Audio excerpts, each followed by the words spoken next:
परमेश्वर देवबापाला धन्यवाद. आपण नीती सूत्र शिकत आहोत आणि नीती म्हणजे आपल्याला पाहायला मिळतं की चांगलं, आणि सूत्र म्हणजे मी तुम्हाला सांगितलं की सूत्र संचालन करणारा किंवा सूत्र म्हणजे सगळा मूळ गाभा, आणि पवित्र शास्त्राचा गाभा त्याला म्हणता येईल. जेव्हा नीतीसूत्र समजणार आहेत बाकीच्या गोष्टी सुद्धा आम्हाला लवकर लवकर समजणार आहेत. आणि म्हणून शास्त्र भाग शोधण्याची जरूरत नाही, आपल्याला पूर्णपणे एक एक पुस्तक संपवायचं आहे. आणि म्हणून आपण नीतीसूत्रामध्ये आहोत. तुम्ही असं म्हणाल की प्रत्येक दिवशी आम्हाला एकच भाजी खायला दिली तर आवडणार नाही, पण त्या नीतीसूत्रामध्ये प्रत्येक दिवशी सारखं नाही, त्यामध्ये फार अनमोल गोष्टी आहेत, त्या रोज वेगवेगळ्या आहेत.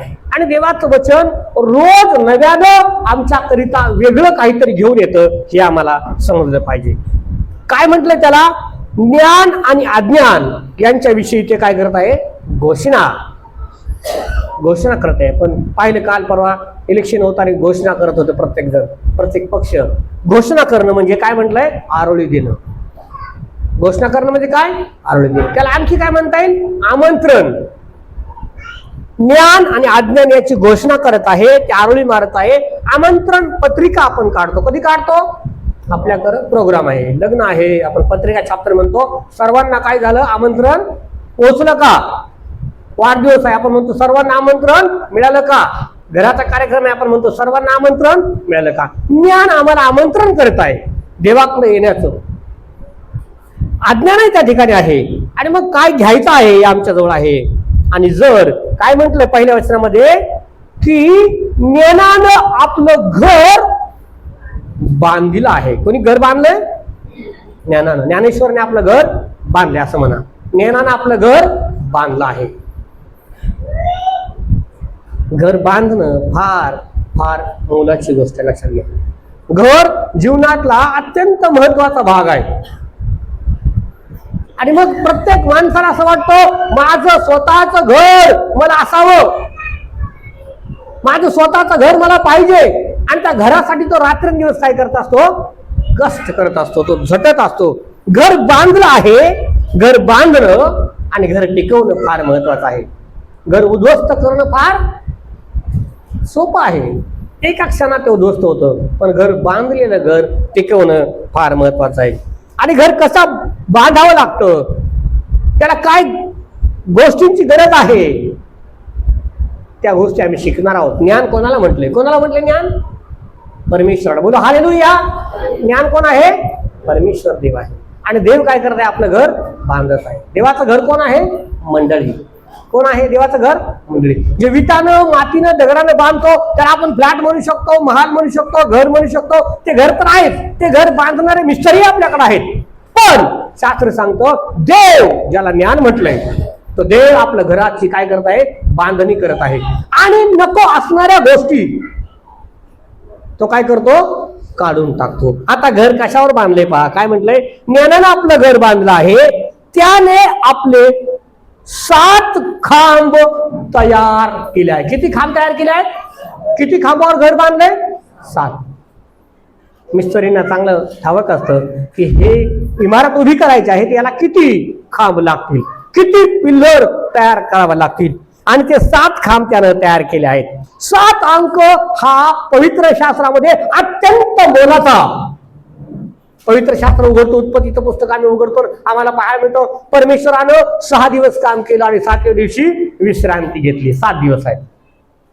मग आपण सोमवारपासून मोजतो रविवारपर्यंत किती होतात? 7 दिवस. 7 दिवस आहेत. 7 अंक आमच्या जीवनाशी फार निगडीत आहे, फार महत्वाचा आहे, फार मोलाचा आहे. आणि या 7 अंकाकडे जात असताना आम्हाला पाहायला मिळतो या 7 खांबांवरती देवानं त्याची मंडळी उभी केली आहे. देवानं त्याचं घर बांधलं आहे. 7 खांब आहेत, 7 अंक फार महत्वाचा आहेत. 7 दिवस आहेत. किती दिवस आहेत? 7 दिवस आहेत. आठवड्याला किती दिवस आहेत? 7. मग 7 समय आहेत पवित्र शास्त्रामध्ये. किती समय आहेत? 7 समय त्या पेटीवर ठेवायच्या, त्या जगाला प्रकाश देणार आहे. मग प्रभू काय म्हणाला? तुम्ही जगाचा प्रकाश आहात. मंडळीला काय म्हणतात? तुम्ही जगाचा प्रकाश आहात. तुम्ही जगाचा प्रकाश आहात. तुम्ही अंधार नाही, लोकांना प्रकाश देणारे आहात. 7 समय आहेत. तसे 7 तारे आहेत. 7 स्वर्ग म्हटलंय. 7 सात देवदूत म्हटलंय, 7 वाट्या आहेत त्या पृथ्वीवर ओतल्या जात आहेत. आणि त्यापैकी महत्वाचे म्हणजे आपण वाचतो पवित्र शास्त्रामध्ये योहानाचं शुभवर्तमान त्याचा 2रा अध्याय, आणि 2ऱ्या अध्यायामध्ये जेव्हा आम्ही जातो तेव्हा पहिला चमत्कार आम्हाला पाहायला मिळतो काना गावामधला. त्या ठिकाणी 7 काय आहेत? रांजण आहेत. काय आहेत? रांजण. समजतंय का सर्वांना? मी अगदी सोपं करून सांगत आहे, अवघड सांगत नाही, कारण आपल्याकडे सगळेच हायली क्वालिफाईड नाहीत आणि सगळ्यांना फार उच्च शिक्षण समजेल असं नाही, म्हणून अत्यंत सोप्या भाषेमध्ये समजण्याचा सांगण्याचा मी प्रयत्न करत आहे. काय म्हटले? 7 काय आहेत? रांजण. 7 रांजण रिकामे झाले, द्राक्षरस संपला आणि येशूच्या आई त्या ठिकाणी आहे ते असं म्हणते की जा, हा काय सांगेल ते करा. आणि येशूने काय सांगितलं? जा, ते 7 रांजण पाण्याने काय करा? भरून टाका. ते 7 रांजण पाण्यानं भरले आणि असं म्हटलंय त्या 7 रांजणांमधून त्यांना अत्यंत उत्तमातलं उत्तम द्राक्षरस प्यायला मिळाला. 7 रांजण आहेत. त्यानंतर काय आहे? 7 मंडळ्या. प्रगटीकरणाच्या पुस्तकामध्ये जेव्हा मी जातो तेव्हा त्या ठिकाणी काय आहे? 7 कोण आहेत? मंडळ्या. समजतंय का? कोण आहे? 7 मंडळ्या. सांगता येईल का त्या मंडळांची नावं? आम्हाला माहित असलं पाहिजे, म्हणून मी तुम्हाला वर्षानुवर्ष सांगत आहे की आम्हाला बायबल वाचून संपवायचं आहे. आता प्रगटीकरण आपल्याला काही दिवसामध्ये शिकायला मिळणार आहेत. राठोड साहेब शिकवणार आहेत. काय म्हटलंय? 7 मंडळ्या. कोणत्या कोणत्या मंडळ्या आहेत त्या? इफिस नाही का, स्मुर्ना, पर्गम, थुआतिरा, सार्दिस, फिलाडेल्फिया आणि लाउदिकिया. प्रगटीकरण आणि त्याचा पहिला अध्याय 11व्या वचनामध्ये आहे, किंवा तुम्ही पहिला अध्याय 4थ्या वचनामध्ये पण पाहिलं तर तुम्हाला पाहायला मिळेल. आमचं आयुष्य खरंच सुखी व्हायचं आहे असं जर आम्हाला वाटतं तर पवित्र शास्त्र सांगतं की आम्हाला आमच्या जीवनाबद्दलचे जे विचार आहेत ना, ते विचार चांगल्या पद्धतीनं सकाळी सकाळी मांडायला सुरुवात करावी. बोला हालेलुया. मोठे म्हणा हालेलुया. जसे विचार मांडाल, जसे विचार मांडाल तशा पद्धतीनं आमचा दिवस ठरला जातो. फक्त वर्ष संपलं म्हणजे कॅलेंडर बदललं एवढं नव्हे, तर ते वर्ष संपत असताना आमचं आयुष्य बदललं पाहिजे. प्रत्येक दिवस आमच्यासाठी मोठ्या अभिषेकाचा, मोठ्या सामर्थ्याचा, मोठ्या पवित्र आत्म्यानं भरलेल्या अभिषेकाचा असला पाहिजे. याकरिता नेहमी आम्ही स्वतःबद्दल पॉझिटिव्ह विचार करायचे, चांगले विचार करायचे की माझं चांगलं होणार आहे, मी चांगला आहे, मी ते करू शकतो, ते होईल. येशूनं फक्त सांगितलं जा आणि ते रांजण पाण्याने काय करा? भरून टाका. त्याने प्रश्न नाही केला पाण्याचा द्राक्षरस काय होईल, हा सांगणारा कोण आहे, खरंच काय होईल का? त्याने काहीच विचार केला नाही. बदलण्यासाठी विचार सर्वात पहिली गोष्ट आहे, ते बदलले पाहिजे. तेव्हा नीतिसूत्र समजेल, तेव्हा पवित्र शास्त्र समजेल. आमचं आयुष्य खरंच सुखी जर करायचं आहे तर हे 7 अंक फार महत्वाचे आहे. 7वा दिवस काय म्हटलंय? शब्बात. तो पवित्रपणे पाळ. तो पवित्र पाळण्यासाठी आम्हाला प्रार्थनेची भूक लागली पाहिजे. चला मला भक्तीला जायचं आहे आणि मग तेव्हा आम्हाला आशीर्वादांच्या वर्षावाला, आशीर्वादाच्या जवळ आम्ही जाणार आहोत. त्या वर्षावाला आम्ही कारणीभूत ठरणार आहोत. वाचूया आपण लुकाचं शुभवर्तमान त्याचा अध्याय 17 आणि वचन 4 काय म्हटले वाचूया. कोणीतरी प्रगटीकरणाचं पुस्तक त्याचा पहिला अध्याय वचन 20, लूक वचन 17 अध्याय 4. आणि 7 वेळा तुझ्याकडे परत येऊन मला पश्चाताप झाला आहे असे म्हटले तरी त्याला क्षमा कर. काय म्हटलं प्रभू? काय म्हणत आहे? कोणी? तुझा भाऊ, तुझ्या घरातला कोणी व्यक्ती 7 वेळेस जरी तुझ्याकडे आला आणि त्याने म्हटलं की मी तुझा अपराध केलाय, आपण म्हणतो किती वेळेस त्याला क्षमा करू? आता पुन्हा करणार नाही. काय म्हटलं प्रभू? 7च्या 70 वेळेला क्षमा कर. क्षमा करणं थांबवायचं नाही. येशू ख्रिस्ताकडे पहा तुम्ही. असं म्हणले, त्याची निंदा केली, थुंकले लोक, त्याला मारलो, त्याला चिडवलं, त्याला पुष्कळ त्रास दिला, पण क्षमा करणं थांबवलं का?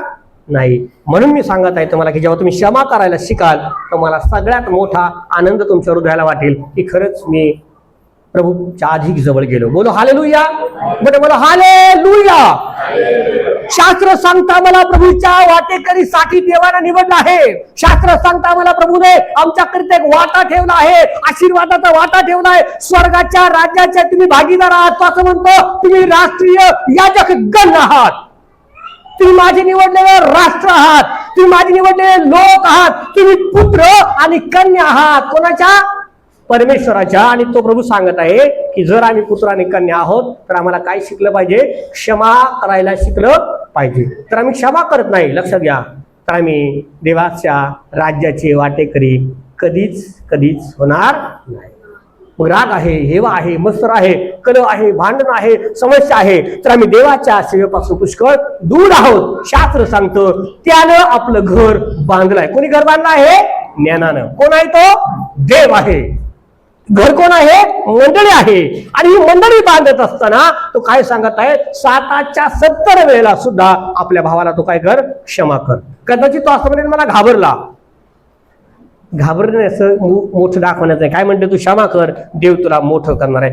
प्रकटीकरण अध्याय 1 वचन 20 वाचूया. हा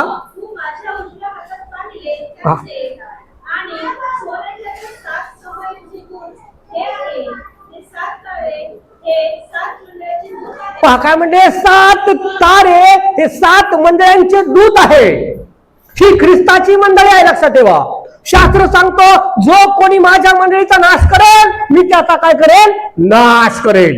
आणि बायबल सांगतं, पवित्र शास्त्र सांगतं कोणाचाही नाश होऊ नये ही स्वर्गीय पित्याची इच्छा आहे. आणि म्हणून आम्ही देवाच्या वचनाकडे लक्ष पुरवत असताना आम्ही देवामध्ये अधिक वाढणं फार गरजेचं. या ठिकाणी तो म्हणतो मी 7 खांबांवरती देवाचं मंदिर बांधलं आहे. मी 7 खांबांवरती देवाचं घर बांधलंय. ते घर बांधण्यासाठी खांब तयार करायचे आहेत.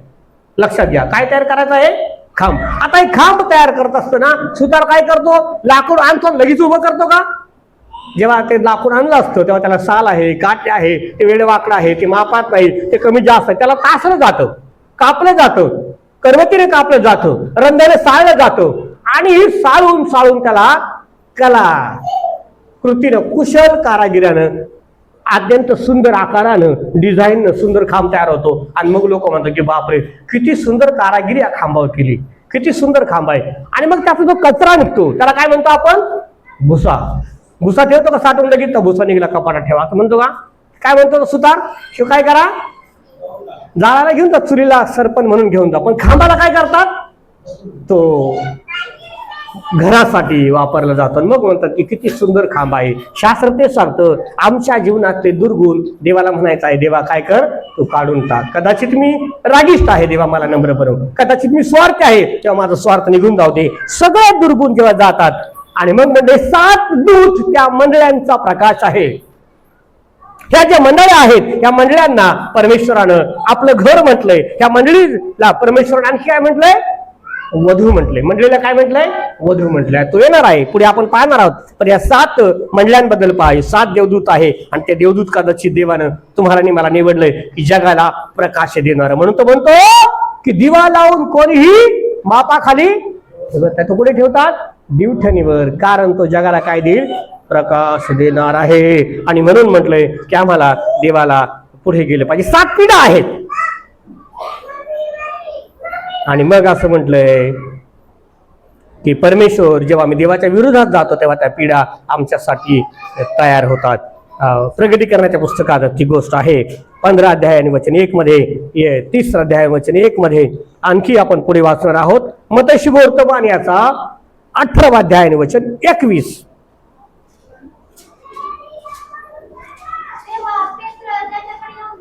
पेत्र त्याच्याकडे येऊन म्हणाला माझ्या भावाने किती वेळा माझा अपराध केला असता मी त्याला क्षमा करू. पुढे वाचा. प्रभू त्याला म्हणाला 7 वेळा असे मी तुला म्हणणार नाही, तर 7च्या 70 वेळेला. म्हणूनच स्वर्गाचं राज्य कोण आहे का? शास्त्र सांगतो, प्रभू त्याला सांगत आहे की तुम्हाला प्रश्न पडेल की मी किती वेळ क्षमा करू. देवा असं म्हणतो 7च्या 70 वेळेला तो क्षमा कर. हे 7 खांब मंडळी उभं करण्यासाठी, देवाचं घर उभं करण्यासाठी असं म्हणले त्याला तासावं लागतं. आणि मग तो म्हणतो भूस विघणाऱ्या अग्नीमध्ये काय करा? टाकून दिलं जात आहे. भुशाला तो जाळून टाकायला आम्हाला सांगत आहे. पवित्र शास्त्र सांगतो की देवाचं वचन आम्हाला शिकवतं की आम्हाला त्या देवाच्या वचनांच्या बरोबर काय करायचं आहे? चालायचं आहे. देवाचं प्रत्येक वचन, देवाचा प्रत्येक शब्द फार मोठ्या गहन अर्थानं तयार झालेला आहे. अनेक अर्थ त्याचे आहेत. देवाचं ज्ञान आम्हाला असणं अत्यंत गरजेचं आहे. मग प्रभास म्हणतो, ज्ञानाअभावे माझ्या लोकांचा काय होत आहे? नाश होत आहे. ज्यांना अधिक ज्ञान होतं ते असं म्हणतात की मी फार हुशार आहे, पवित्र शास्त्राच्या जे पुढे जातात ते त्यांचा स्वतःचा नाश करून घेतात. देवाचे ज्ञान आम्हाला आत्मसात करायचं आहे. देवाबरोबर जर बोलायचं आहे तर पवित्र शास्त्र आम्हाला वाचलं पाहिजे. जगातल्या लोकांना आमंत्रण दिले का? बोला हालेलुया. मोठे बोला हालेलुया. झोपू नका. जगातल्या लोकांना देवानं आमंत्रण दिले का? प्रश्न आहे. दिले का? आपण कोणाला, तुम्ही कोणाला आमंत्रण करतात? तुमच्या घरी लग्न आहे, कोणाला आमंत्रण करणार? पहिलं कोणाला आपण आमंत्रण करतो? सगळ्यात पहिले कोणाला पाठवायचं? आपण कोणाला विचार करतो? कोणाचं नाव पत्रिकेत असलं पाहिजे? आपण विचार करतो कोणाला? आपण असं म्हणतो नाही हे माझ्या जवळचे आहेत, माझे नातलग आहेत, माझे मेहुणे आहेत, माझे घरचे आहेत, त्यांना पहिला मान दिला पाहिजे. समजतंय का? आपण असं म्हणतो का शेजारी आहेत, परक्या गावचे आहेत, परक्या राष्ट्रातले आहेत, दुसरे लोक आहेत, त्यामुळे आणायचं त्याला टाकतो. शेजारी जरी असला तो रोज आमच्या दारात जरी असला तरी त्याचं नाव आपण टाकतो का? आपला भाऊ गावाला जरी असला तरी आपण टाकतोय ना माझ्या भावाचं नाव, माझ्या बहिणीचं नाव असलं पाहिजे. शास्त्र काय सांगतं? परमेश्वरानं आम्हाला आमंत्रण केले. तुम्ही बसला, तुम्हाला देवाने बोलवले. आज कोणाला बोलवले? आम्हाला बोलवले. बोला हालेलुया. परमेश्वराचे निवडलेले याजकगण आम्ही आज बोला हालेलुया. असं म्हणा, मी देवाचं लेकरू आहे. देव माझ्यावर प्रेम करतो. देवानं मला आमंत्रण दिलं आहे. पहा, ज्ञानानं तुम्हाला आमंत्रण दिले. कोणाला आमंत्रण दिले? आम्हाला आमंत्रण दिले. जगातल्या लोकांना नाही, आमच्या शेजारच्यांना नाही. जगात पुष्कळ आमच्यापेक्षा हुशार लोक आहेत, पुष्कळ श्रीमंत लोक आहेत, पुष्कळ मोठे लोक आहेत, पण देवानं त्यांना नाही बोलवलं, आम्हाला बोलवलं. कारण आम्ही कोणाच्या आहोत? देवाच्या आहोत. कोणाच्या आहोत? त्या देवानं फार मोठी प्रीती आमच्यावर केली. आम्ही चुकलो इस्रायल लोकांसारखं, आम्ही पाप केलं इस्रायल लोकांसारखं, आम्ही वारंवार देवाचा नाकार केला, आम्ही देवाला टाकून दिलं, देवाच्या विरोधात वागलो, आम्ही पाप केलं, आम्ही सर्व वाईट जीवन जगत आहोत. तरी त्या देवाने आमच्यावर काय केलं? प्रेम केलं. आणि म्हणून आम्ही या ठिकाणी जिवंत आहोत. आम्ही मेलो नाही. मागच्या वर्षामध्ये आमचा अपघात झाला नाही, आम्हाला कुठल्या आजाराने संपवलं नाही. केवळ ही त्या परमेश्वराची दया आहे, हे ते परमेश्वराची कृपा आहे. हे कधीही विसरून जाता कामा नये. पवित्र शास्त्र सांगतो की देवानं आमच्यावरती प्रेम केलं आहे.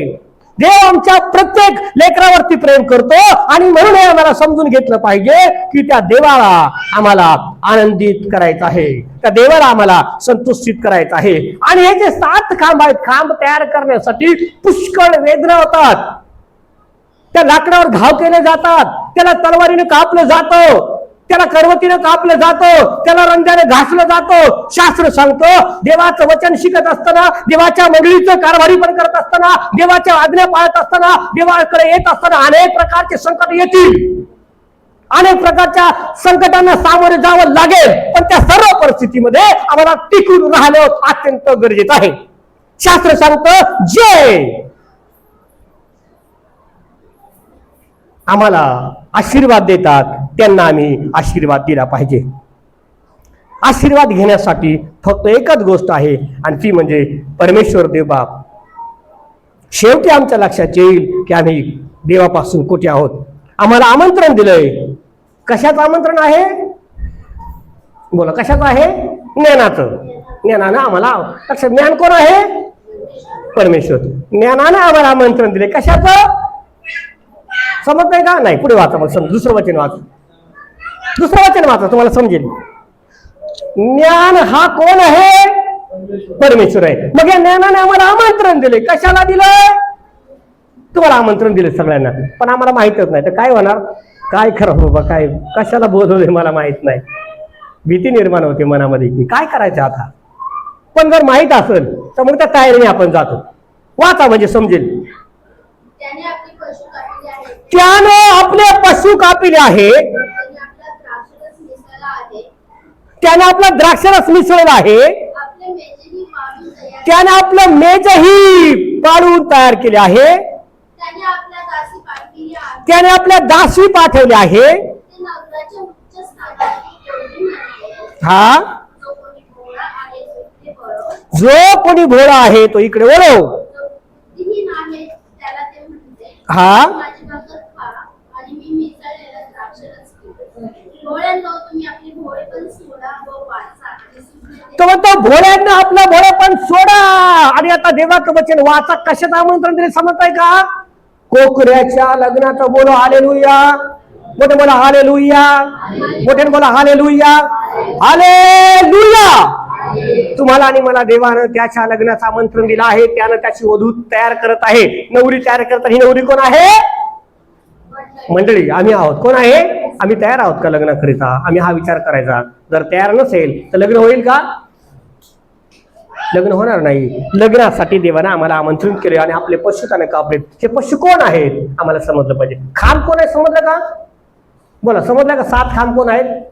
7 मंडळी आहेत, 7 तारी आहेत, 7 देवदूत आहेत, 7 दिवस आहेत, 7 रांजण आहेत.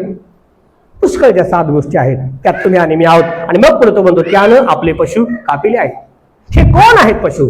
पूर्वी जेव्हा तुम्ही पाहता मोजेसच्या काळामध्ये, अब्रामाच्या काळामध्ये, इसाकाच्या काळामध्ये अर्पण दिले जात होते. शर्मन राजानं पाहिलं हजारो वेळी अर्पण केले. दाविदानं अर्पण केले, शाऊलानं अर्पण केले, शमूएलानं अर्पण केले. पवित्र शास्त्र सांगतं त्या समयाला अर्पण करत होते. आजही जगातले लोक अर्पण करतात की नाही? गावी जत्रा आहेत, कोंबड्याची जत्रा, बकऱ्याची जत्रा आहे का? आठवतं का? आहेत ना गावाला? आम्ही करतो का? कारण आम्हाला काय मिळालं? बोला काय मिळालं? ज्ञान मिळालं. काय मिळालं? ज्ञान मिळालं. देवाचं ज्ञान आम्हाला झालं की नाही? आता अर्पणाची गरज आहे का? आमच्यासाठी एकदाच एकच तारणारा म्हणून अर्पण केला गेला तो ख्रिस्त प्रभू आहे. बोला हालेलुया. त्या येशू ख्रिस्ताने माझ्याकरिता वधस्तंभावर रक्त सांडलं. त्या येशू ख्रिस्ताने माझ्याकरिता वधस्तंभावर मरण सहन केलं. त्या येशू ख्रिस्ताने माझ्याकरिता खिळे सहन केले. त्या येशू ख्रिस्ताने माझ्याकरिता काट्यांचा मुकुट सहन केला. एकदाच त्या जगाच्या पापाकरिता आमचा तारणारा प्रभू येशू ख्रिस्त अर्पण झाला. आता पुन्हा अर्पणाची गरज नाही. अर्पण थांबले गेले. संपूर्ण जगातील लोकांसाठी, फक्त ख्रिश्चन लोकांसाठी नाही. बोला हालेलुया. फक्त एका समूहासाठी नाही. हालेलुया. फक्त एका जातीसाठी नव्हे. हालेलुया. जगातील सर्व भाषा बोलणाऱ्यांसाठी, जगातील सर्व राष्ट्रांसाठी, जगातील सर्व लोकांसाठी, सर्व रंगाच्या लोकांसाठी, सर्व वेशभूषाच्या लोकांसाठी, सर्व लोकांसाठी, या भूतलावर असणाऱ्या प्रत्येक जीवधारी माणसासाठी येशू एकदाच अर्पणाचा कोकरा म्हणून बलिदान झाला.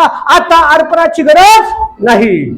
मग हे कोण अर्पण आहे? या अर्पणाची प्रभू येशू ख्रिस्त सांगत आहे. कोकऱ्याच्या लग्नाचं आमंत्रण तुम्हाला देत आहे. ज्ञान म्हणजे प्रियजन हो तुमचा आणि माझा प्रभू येशू ख्रिस्त आहे. त्या ज्ञानानं आपलं घर बांधलं आहे. तुम्ही लग्न करता आणि घर नसेल तर बायकोला कुठे ठेवणार? मुलाचं लग्न करतो आपण आणि म्हणतो की आता बाबा लग्न झालं ब्रिज खाली राहा, असं म्हणतो का? बोला हालेलुया. काय म्हणतो आपण? काय झालं पाहिजे? पहिलं घराचं नियोजन झालं पाहिजे. नको भाड्याने तरी घेऊ. घर फार महत्वाचं आहे की नाही? बोला घर आहे की नाही? घर पाहिजे की नको? शास्त्र सांगतं देवानं ज्ञानानं आपलं घर बांधलं. 7 खांब तयार केले. त्या खांबांना रचलं गेलं. त्या खांबांना काय केलं? रचलं गेलं. त्या खांबांना तयार केलं गेलं. त्या खांबांवरची नकाशी केली. पहा मंदिरामध्ये, जुन्या इमारतींमध्ये, जुन्या देवळांमध्ये पहा किती सुंदर नकाशा आहेत. किती सुंदर तयार करतात. आपण वाचूया मतशुभवर्तमान आणि त्याचा 3रा अध्याय आणि वचन 12. त्याच्या हातात त्याचं सूप आहे. तो आपले खळे अगदी स्वच्छ करतो आणि आपले गहू आपल्या कोठारामध्ये साठवून ठेवतो आणि भूस न विझणाऱ्या अग्नीमध्ये जाळून टाकतो. त्याच्या हातामध्ये काय आहे? सूप आहे. लक्षात घ्या, काय आहे? सूप आहे. देव देवाच्या लोकांना निवडून घेतो आणि जे नाशवंत आहे ते नाशामध्ये, पापामध्ये मेले जातात.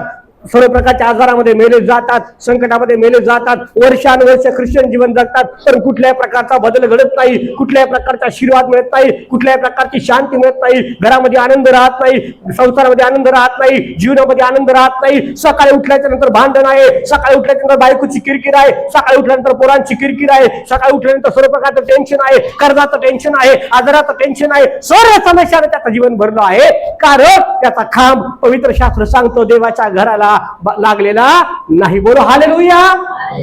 लाकूड घेतलं असता मी टाकून दिलं एका बाजूला. काही वर्षाने आपण पाहतो त्याला काय झाली, कीड लागते, त्याला वाळवी लागते, ते सडू लागतं. तो खांब देवाच्या कामासाठी उपयोगाचा होत नाही. पवित्र शास्त्र सांगतो त्यानं आपलं सूप हातात घेतलंय. दळण करण्यासाठी काय घेतात, सूप हातात घेतात, आणि त्या दळणातून कितीही गहू असले तर बरोबर फक्त काय करतो आपण, खडे बाहेर फेकतो. ते हलवलं ना तर फक्त काय येतात, खडे येतात. गहू येतात का बाहेर, नाही. त्या सुपात इतकी जादू आहे, दिसताचा हलवा, ते बरोबर एका साईडला काय होतात, बाजूला. शास्त्र सांगतं जे देवाचे आहेत, देव त्यांना त्याच्या राज्याच्या वाढीकरिता वेगळं करतो. आणि म्हणून म्हटलं की त्यानं आपलं सूप आपल्या हातात घेतलाय, भुसा जळणाकरिता, भुसा नाशाकरिता, भुसा नरकाकरिता वेगळा केला जातो. आम्ही ठरवायचं मी देवाचे वधू आहे, मी देवाची मंडळी आहे, मी ख्रिस्ताचं लेकरू आहे की भुसा आहे, मी कोण आहे. शास्त्र सांगतं त्या परमेश्वराच्या कार्याकरिता माझा उपयोग झाला पाहिजे. मी त्या परमेश्वराची वधू आहे, मी त्या ख्रिस्ताची मंडळी आहे, मी त्या ख्रिस्ताचं लेकरू आहे. आणि मग शास्त्र सांगतं त्यानं आपले पशु वधिले आहेत. ते कोण आहेत प्रियानो, शास्त्र सांगतं देवाच्या कार्याकरिता ज्यानं मरण स्वीकारलं. बोलो हालेलुया. मोठ्याने बोलो हालेलुया, हालेलुया. शास्त्र सांगतो देवाच्या शिष्यांना कोणाला करवतीनं वधलं गेलं, कुणाला तलवारीनं कापलं गेलं, कुणाला तेलात टाकलं गेलं. स्वार्थेकरिता ज्यांचा ज्यांचा जे छळ झाला तेच हे लोक आहेत. स्वार्थकरिता ज्यांना मारलं गेलं ते हे पशु आहेत, स्वार्थकरिता ज्यांचा छळ झाला ते हे लोक आहेत. आणि शास्त्र सांगतं की देव आम्हाला सांगत आहे की त्यानं मेजवानी तयार केली आहे. हे बलिदान फुकट नाही, ही स्वार्थ फुकट नाही. आम्ही चर्चेमध्ये बसलो आहोत, हे फुकट नाही. हे शुभवर्तमान आमच्यापर्यंत असंच आलं नाही, हे शुभवर्तमान आणण्याकरिता, हे बायबल लिहिण्याकरिता, हे पवित्र शास्त्र आमच्यापर्यंत पोहोचलं याकरिता हजारो लोकांचा बळी गेला आहे. आणि बायबल सांगतं याही पुढे हजार लोक वधले जातील, पण तरी शास्त्र सांगतं, प्रभू म्हणतो इतक्यात शेवट नाही. त्या प्रभूचं येणं जवळ झालं आहे. आणि म्हणून नवरीनं स्वतःला परमेश्वरासाठी सजवलं पाहिजे. मी कसा आहे, मी ख्रिस्ताच्या लायकीच आहे का, मी कशा आहे, मी ख्रिस्ताच्या लायकीचे आहे का, हे आम्ही पाहिलं पाहिजे. देवाला आवडणारे गुण आमच्यामध्ये असले पाहिजे.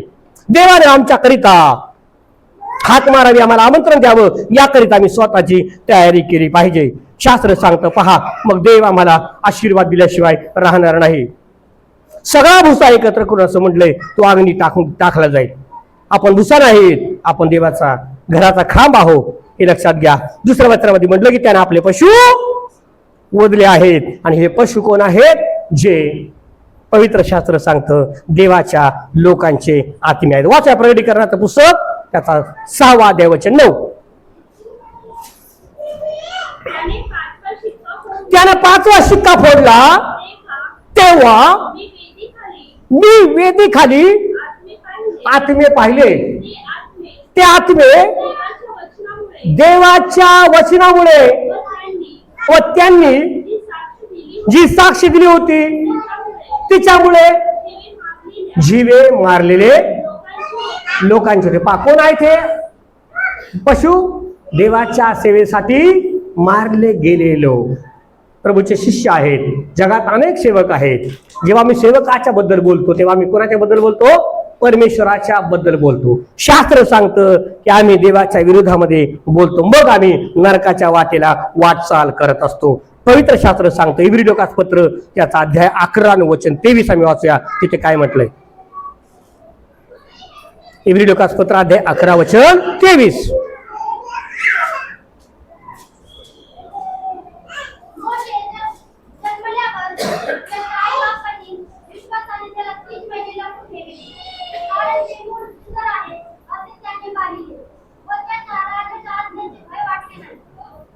मोशे बद्दल म्हटलंय आणि शास्त्र सांगतं की मोशे हा परमेश्वराच्या सेवेसाठी वेगळा केला होता. देवानं तुम्हाला आणि मला वेगळं केलं आहे. जगात अनेक लोकांना परमेश्वराच्या सेवेकरिता वारंवार छळाला सामोरे जावं लागलं. मणिपूर आहे, मणिपूरमध्ये लोकांना छळाला सामोरे जावं लागलं. बिहार आहे, बिहारमध्ये तिंपा लोकांना सामोरे जावं लागलं. हे जे आत्मे आहेत ना, हे आत्मे देवाच्या सेवेकरिता ते अजूनही न्याय मागत आहेत की प्रभू कधी न्याय होईल,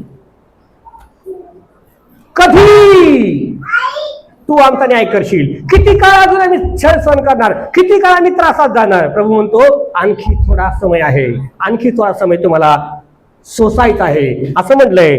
एक मिशनरी आमच्या भारत देशामध्ये आला. 1985च्या 82 दशकामध्ये तो मिशनरी आला आणि त्या मिशनरीने सेवा केली. ओरिसा राज्यामध्ये तो सेवा करू लागला. त्याचबरोबर असं म्हणले बाबा आमटे सुद्धा सेवा करत होते, परंतु हा सेवक आहे, हा ओरिसामध्ये सेवा करत होता. ओरिसामध्ये सेवा करत असताना त्याला पुष्कळ संकटांना सामोरे जावं लागलं. 22 वर्षाचा तरुण भारतात आला आणि त्याने पाहिलं की अत्यंत कठीण परिस्थिती आहे. त्यावेळेला असं म्हटलंय, तुम्ही पाहू शकता कदाचित अटल बिहारी वाजपेयी साहेब त्यावेळेला पंतप्रधान होते आणि त्यांच्या काळामध्ये ही घटना घडली. सन 22 जानेवारी 1999 ची अत्यंत काळी आणि भयंकर रात्र त्या सेवकावर आली.